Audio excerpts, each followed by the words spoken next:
আসছে।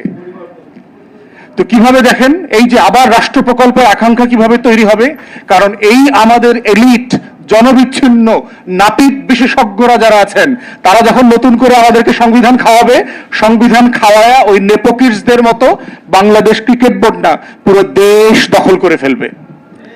এবং দেখেন বিরোধী দলের নেতা গতকালকে ব্রিফিং করে বলেছে যে সংবিধানের অধ্যাদেশ বিষয়ক যে বিশেষ কমিটি আছে সেই কমিটিতে সরকারি দলের এমপিরা ওনারা একমত হয়েছেন যে জুলাই স্মৃতি জাদুঘরের ফ্রেম যেটা আছে এভাবেই পাশ হবে, তারা সবাই একমত হয়েছেন।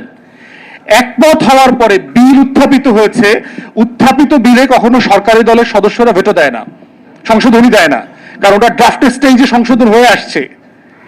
সেইখানে তারা সাম আনিসুর রহমান নামে এক বিএনপির এমপিরে দিয়া প্রস্তাব দেওয়া 3-4টা সংশোধনী করে ফেলছে। মানে সংসদের আবার দেখবেন যখন এটা বিরোধী দলকে দমানোর প্রশ্ন আসে তখন সবাই স্পিকার সাহেব থেকে শুরু করে চিফ হুইপ সবাই বলে না সংসদের কাস্টম আছে, সংসদের এটিকেট আছে, সংসদের এই কনভেনশন আছে, সংসদের এই রুলস অফ বিজনেসের বাইরে আমরা যেতে পারি না, এই সব বোগাস নাপিত বিশেষজ্ঞরা তখন সংবিধান বোঝাবে। আবার যখন তাদের প্রয়োজন হবে নিজের দল দিয়া মুলতবি প্রস্তাব করাবে, নিজের দল দিয়া সংশোধন প্রস্তাব করাবে, নিজের দলের লোকদেরকে দিয়া যেটার বিষয়ে সবাই একমত হয়েছে পক্ষে বিপক্ষে সবাই মিলে আবার সে ওয়াদা ভঙ্গ করবে।